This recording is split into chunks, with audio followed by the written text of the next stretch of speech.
Shivoham.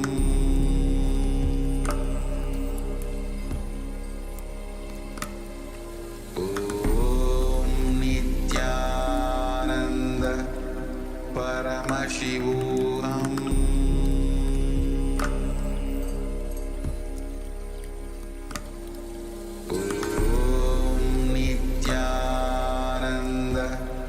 Paramashivoham.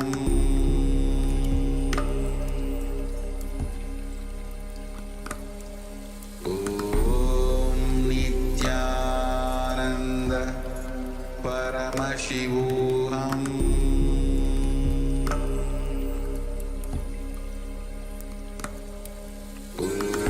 Om Nityananda Paramashivoham.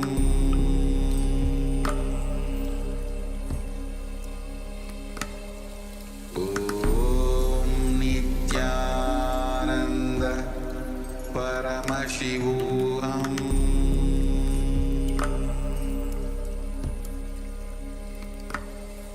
Om Nityananda Paramashivoham.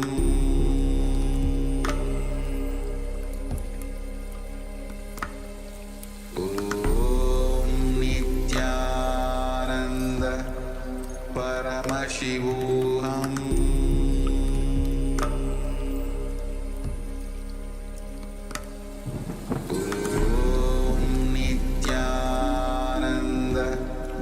Paramashivoham.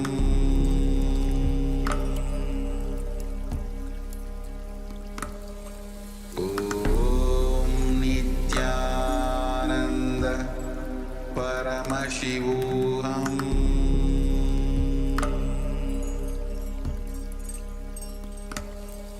Om Nityananda Paramashivoham.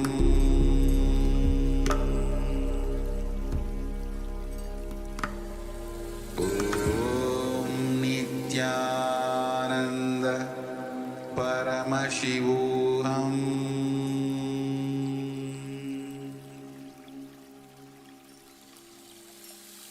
I bless you all. Let you all open all your three eyes.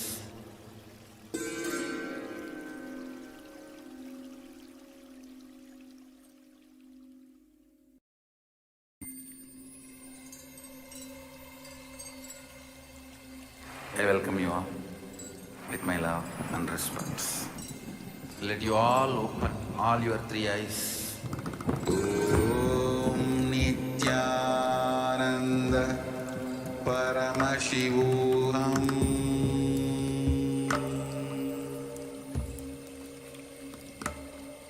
Om Nityananda Paramashivoham.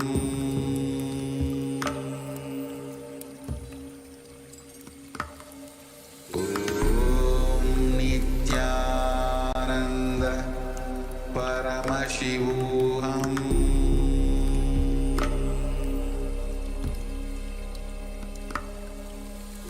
Om Nityananda Paramashivoham. Om Nityananda Paramashivoham.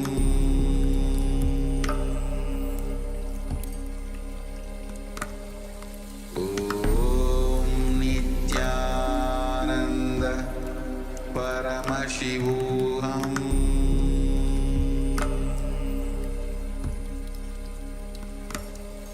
Om Nityananda Paramashivoham.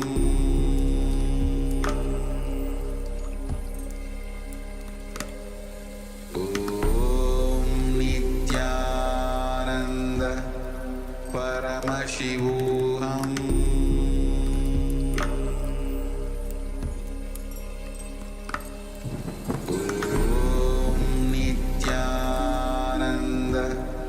Paramashivoham.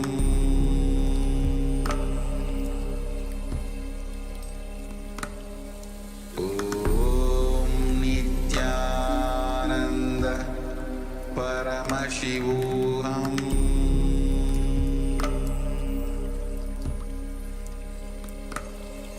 Om Nityananda Paramashivoham.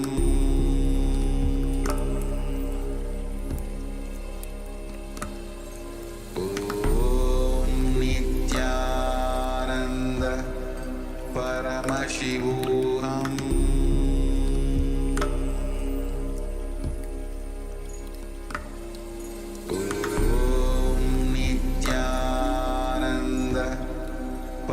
Paramashivoham.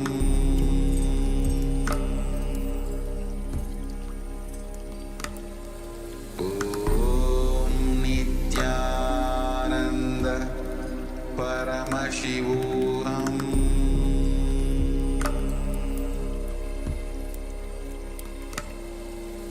Om Nityananda Paramashivoham.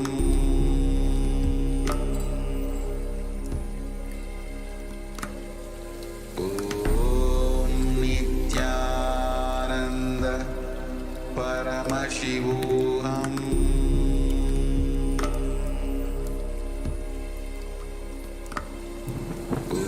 Om Nityananda Paramashivoham.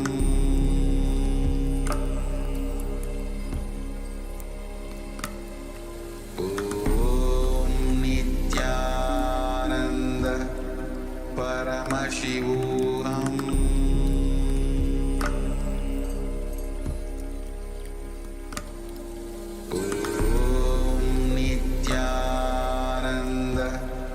Paramashivoham.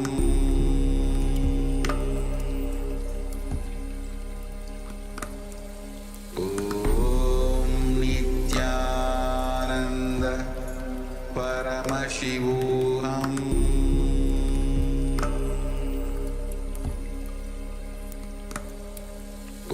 Om Nityananda Paramashivoham. Paramashivoham.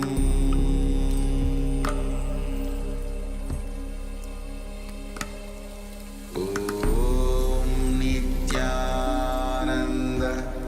Paramashivoham.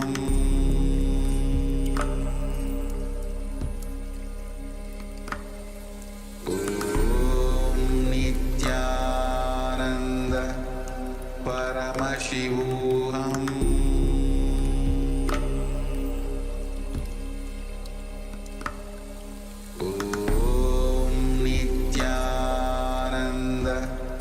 Paramashivoham.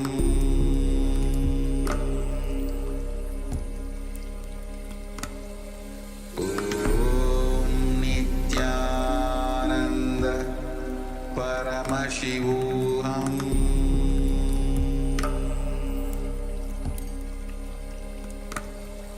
Om Nityananda Paramashivoham.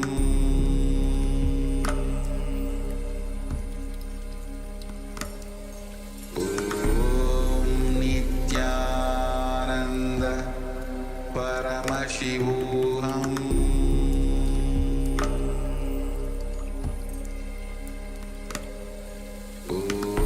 Om Nityananda Paramashivoham.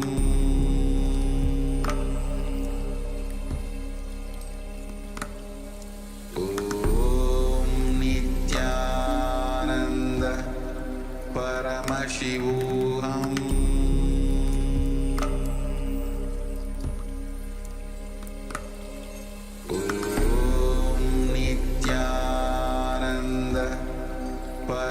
Paramashivoham.